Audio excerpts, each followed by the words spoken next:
एक बार देवराज इंद्र देवगुरु बृहस्पति के साथ भगवान शिव का दर्शन करने कैलाश गए। महादेव ने दोनों की परीक्षा लेनी चाहिए, इसलिए रूप बदलकर अवधूत बन गए। उनके शरीर पर कोई वस्त्र ना था। उनका शरीर जलती हुई अग्नि के समान धधक रहा था और अत्यंत भयंकर नजर आते थे।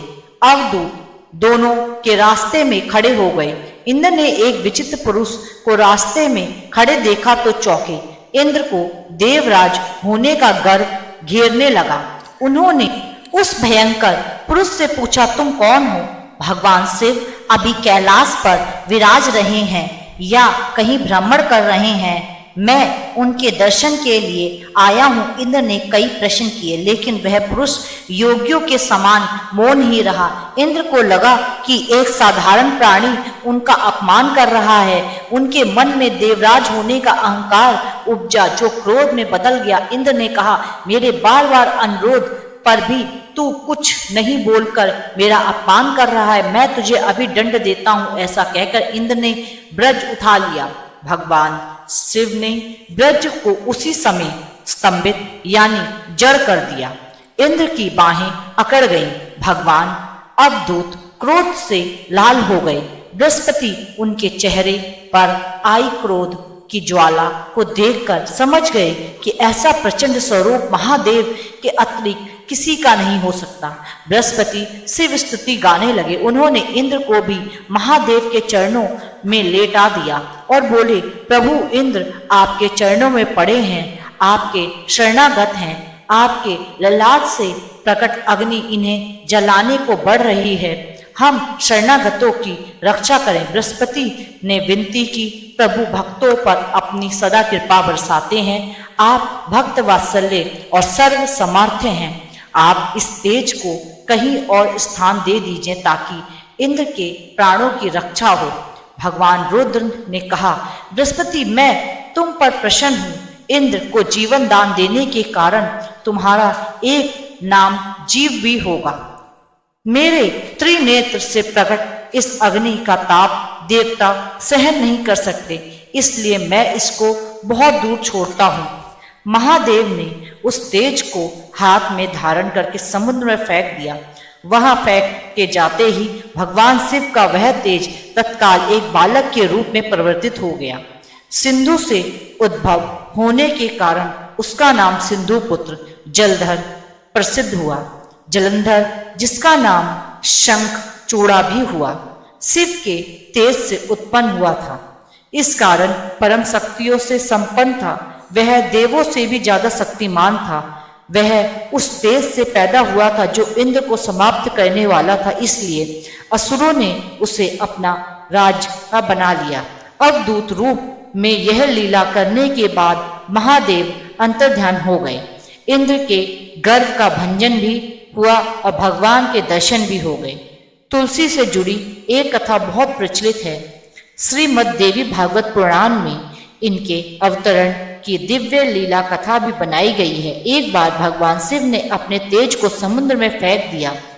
उससे एक महातेजस्वी बालक ने जन्म लिया। वह बालक आगे चलकर जलधर के रूप में प्राकृतिक दैत्य राजा बना। इसकी राजधानी का नाम जालधर नगरी था। दैत्यराज तालनेमी की कन्या वृंदा का विवाह जलधर से हुआ। जलधर महाराक्षस था। अपनी सत्ता के मंद में चूर उसने माता लक्ष्मी को पाने की कामना से युद्ध किया, परंतु समुद्र से ही उत्पन्न होने के कारण माता लक्ष्मी ने उन्हें अपने भाई के रूप में स्वीकार किया। वहां से पराजित होकर वह देवी पार्वती को पाने की लालसा में कैलाश पर्वत पर गए।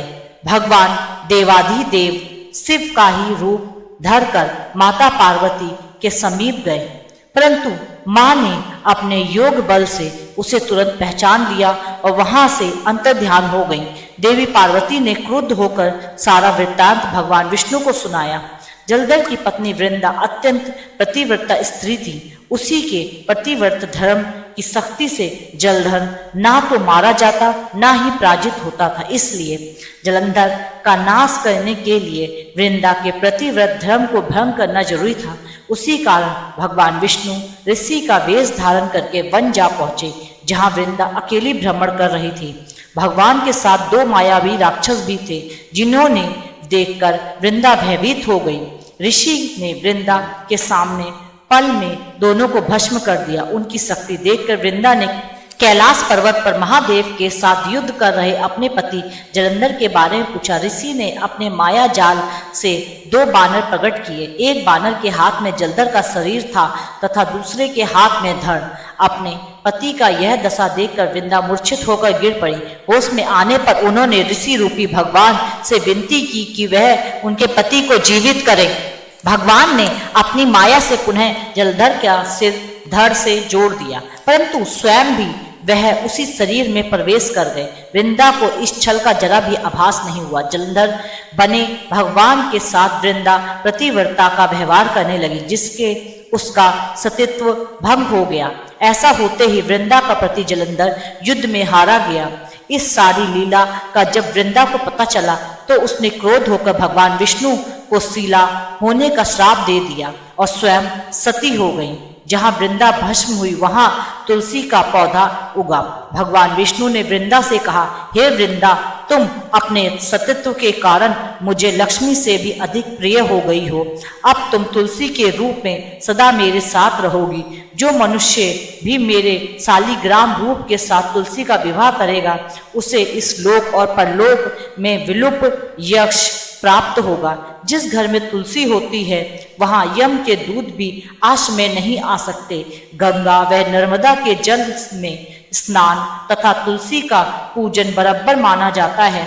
चाहे मनुष्य कितना भी पापी क्यों ना हो, मृत्यु के समय जिसके प्राण मंजरी रहित तुलसी और गंगा जल मुख में रखकर निकल जाते हैं, वह पापों से मुक्त होकर वैकुंठ धाम को प्राप्त होता है।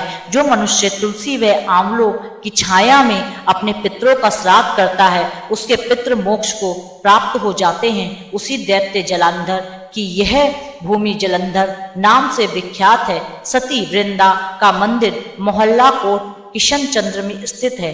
कहते हैं इस स्थान पर एक प्राचीन गुफा भी है जो सीधी हरिद्वार तक जाती थी।